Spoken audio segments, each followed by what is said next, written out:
Well, Patsy, we've been sitting here getting reacquainted a little bit since I talked with you in Hollywood for Lethal Weapon 2. And that we were just saying that that was kind of the toe in the door for you, wasn't it? Yes, it was. I think it was certainly got me known within the industry in America, but as terms of showing whether I could act or not, I don't think it really did that. Do you think it led to other jobs?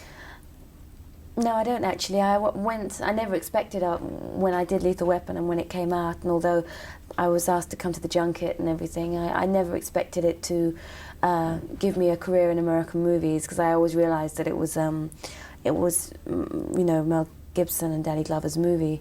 So I wasn't, that way I wasn't disappointed, and I went back to England, and I've been working in the BBC and I do a lot of classical stuff. So it was just a lot of fun to come and do that movie in America. Now you are, no question about it, the star of 21. I mean, you're on screen practically, 99% of the time? I think so, yes. Yes.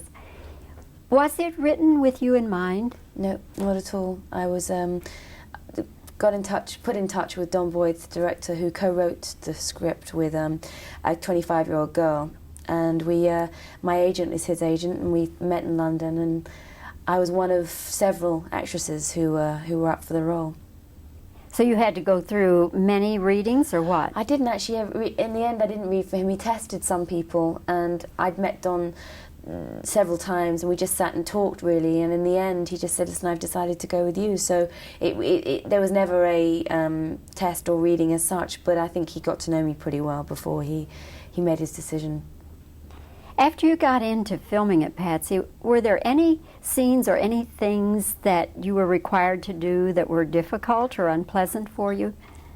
Well, there's a lot of monologue to camera, which was very peculiar to have to do, because I've been acting since I was a child, and I've spent my whole life trying to ignore the camera, and then to suddenly have to embrace it like an old friend, and hopefully get people's attention. I was very afraid that I wouldn't look like I was, my eyes were dead and there wasn't that connection with one person. If you're looking into a black hole, it's scary. I think it must be awful to be a newsreader. So that was frightening. And there are some pretty close to the edge things in the movie, but I'm an actress, and I think it was a great opportunity to tackle a whole range of emotions. And this part was written for a 21-year-old girl, and generally roles like this I think are saved for women that are maybe slightly older and have possibly, in the eyes of the world, been through much more. Has the movie changed you in any way? I don't think it's changed me. I think it's changed my professional life, and the work that I'm being offered now, and the work that I've done this year has been of such a great standard. I'm very happy about that. But personally, I don't think so, no. You feel that whatever attitudes the movie has, that you had those attitudes anyway, or? No, I'm nothing like Katie. She's very frank and outspoken, and her whole ideas on sex and relationships are very different to mine. But I can admire her, and I loved being her for 6 weeks. It was great fun. Sorry. That's okay. We can edit that out. Okay.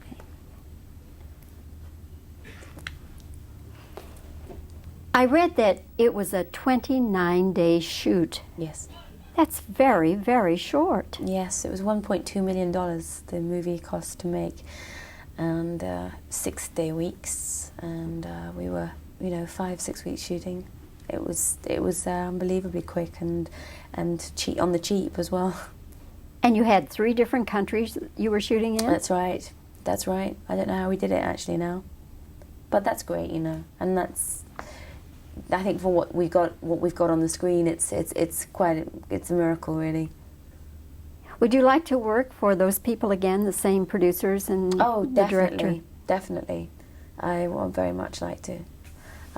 But I mean, I also, I just signed a 3-picture deal with Disney, and I've done my first movie for them, and that was a big budget, so you can get very spoiled. I loved being spoiled on it, so yes, I would love to go back and do something like 21, but I also enjoy the comfortable side of it as well. When does the Blame It on the Bellboy come out? March the 6th. And this is Dudley Moore. Yeah, Brian Brown. And what kind of role do you have? I play a real estate agent who's totally ruthless. Probably the worst kind of, if you think of the worst real estate agent you've ever come across, if you ever have, she is worse than them. She's really ruthless, and she's very glamorous, this girl. Very determined to get what she wants. She lives in Venice in Italy, and it's a black comedy. It's by the producers of A Fish Called Wanda. So it's that kind of humour, really. And who is the director? An English guy called Mark Harmon. And Steve Abbott produced. And it's a Disney picture? Yeah, for Hollywood Pictures. Then what are the other two for Disney? Well, that's for us to decide, and I have a great relationship with them, so they will be happening. I don't know yet, but it's something that we're discussing at the moment. What is it that you hope for your career? I just want to become a good actress. That's really all I'm interested in. I love the fact that people are interested in my work, and that 21, a film that I never thought anybody would ever see, has, you know, if it had half the reaction and attention that it's had, I would have been surprised. But the fact that it's really gone as far as it has is quite shocking for me. But I'm not really interested in becoming a movie star. Not that I ever could, but I really just want to be a good actress. That's all I want, and I hope with each role that I become nearer to that goal. This is by the same producers of Sex, Lies, and Videotape. Yes. Was there a pressure there that you had to equal that, or that there would be comparisons drawn between 21 and Sex, Lies, Videotape? I think it can really only help, because that was a classic example of a movie that was made for not much money, and had, you know, people like Andie MacDowell, who hadn't really proved herself as an actress until that movie. And in the eyes of a lot of people, I always thought she was wonderful. But I think that it's only helpful that is the pattern that we hopefully will follow. I don't know whether the movie will do well in America. Not really a concern of mine. And it's strange. I've done 4 films since 21, so it's weird to be sort of talking about it. But I don't think we ever felt. I certainly never felt under pressure. A lot of people have said to me, because, you know, you're carrying the film almost. Did you feel pressured by that? I just didn't think anyone would ever see it, so I didn't. That wasn't a consideration. I just wanted to be, as good as possible.